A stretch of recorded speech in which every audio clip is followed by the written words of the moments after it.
քաղաքապետի նախ թեկնածուի մասին ասեք ով է լինելու եւ երկրորդը արդյոք դուք վստահ եք իր անբասիր կենսագրության հետ կապված, որ քրեական օրինակ գործերի հետ կապված ինքը խնդիրներ չի ունենա։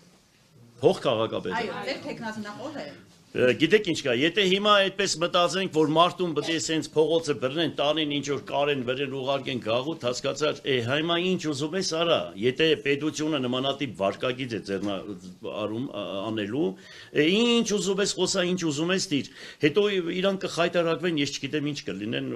ընդհանրապես ես չգիտեմ ինչ կդառնան, այսինքն հիմա Էլում է պետք ընդհանրապես տեղական ինքնակառավարման ընտրությունները, էլ ինչ պետք է այս ամեն համակարգը, որ ստեղծված է, այսինքն այդ մակարդակի քաղաքապետը այդքան իրանց հետաքրքիր է, որ ասենք այդքան, ամբողջ, ինչ մի բան էլ ասեմ ձեզ,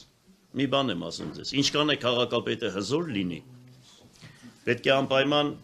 իր հետևից ուժել տեսնի, հասկանալի է, որ կարողանա, օրինակ ես ինչքան հզոր քաղաքապետ եմ եղել ու իրոք շատ հզոր քաղաքապետ եմ եղել, բայց եթե Քոչարյանը Ռոբերտը չթեքվեր դեպի Գյումրի, շատ բաներ կար, որ դժվար կլիներ ինձ համար անել, ուրեմն պետք է այդտեղ հարաբերությունները Դադաստանի մեջ, մինչև Եվրոմիություն, ես չգիտեմ ինչ։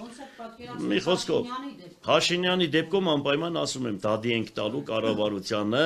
եթե հանգարցակի, ուրեմն 30 միլիարդը չտվեցին քաղաքի հասանելիք գումարները, որ ասենք 85 միլիարդ քաղաքից հավաքագրվում է, տարվում է հանրապետական բյուջետ, այնտեղից տրվում է քաղաքին 3 միլիարդ 200 միլիոն, անպայման դրա համար պայքարելու եմ, հետո պայքարելու եմ այն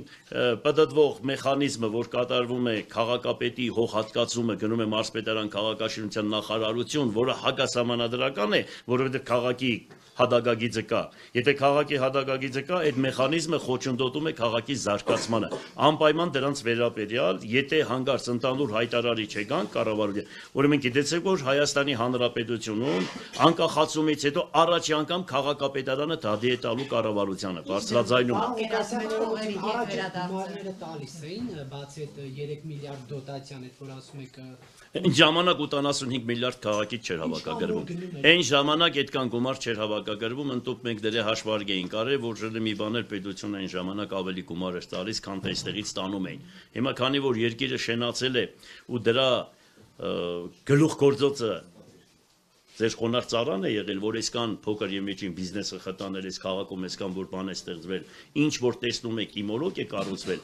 Այդտեղ արդեն երբ որ հաշվարկ են կարել Հրանտ Բակրատյանի հետ, շատ խելացի, ինքը լուրջ տնտեսագետ է, լուրջ մասնագետ է եւ ցավում եմ, որ այդ մարդու խելքը չեն օգտագործել նախկին եւ ներկայիս ուրեմն ղեկավարները, ցավում եմ դրա համար, այ իր հետ որ մենք քննարկել ենք, ինքը շատ լավ Ուրեմն այդպես խումբ էր ստեղծել եւ դրա համար ինքը ներկայացրեց մենք է զգացենք որ որոշակի ես էլ հասկանում եմ տեղական ինքնակառավարումից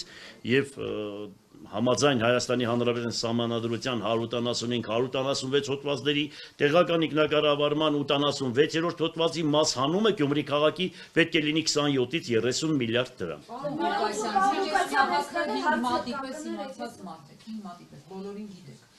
Ողջ ընտրությունների ընթացքում երեք գծի հետև եք ասում, գծի տակ եք ասում, մի խոսքով գծի հետևի անոն ասածը, գծի հետևի անոն, ուղղորդում է, չգիտեմ, լրագրողների վրա է հարձակվել եւ այլն։ Բա դուք ձեր լեզակներով չկարողացաք չեզոքացնել անոնները։ Դուք եք մեղավոր։ Հիմա որ մենք մի քայլ անենք, դուք ասեք, օ, քաղաքապետը սկսեց, Վարդան Ղուկասյանը չգիտեմ ինչ արեց, բան արեց։ Մենք թեկուզ կողքից այսպես մեկի կողքից որ անցնենք, վայ, քամին գցեց վար, ինքը հաս բռնեց, քոտեշ ընկավ կամ բան, այդ սաղ դուք եք սարքել։ Քոտեշ հիվանդություն չգիտես է, այն ինչ որ շիրացի չերնից նարեք զով։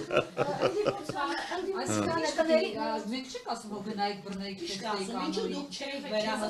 Ինչ վերահասկեմ, համապատասխան կառույցներ կա, իրենք պետք է վերահասկեն, քաղաքապետը կամ թեկնածուն կարող է բոլորին վերահասկի, իրանք պետք է վերահասկեն, իրանք պետք է լրագրողներն պետք է ճշմարտությունը ցույց տան, մինչև վերջ ճշմարտության կողքին կանգնեն։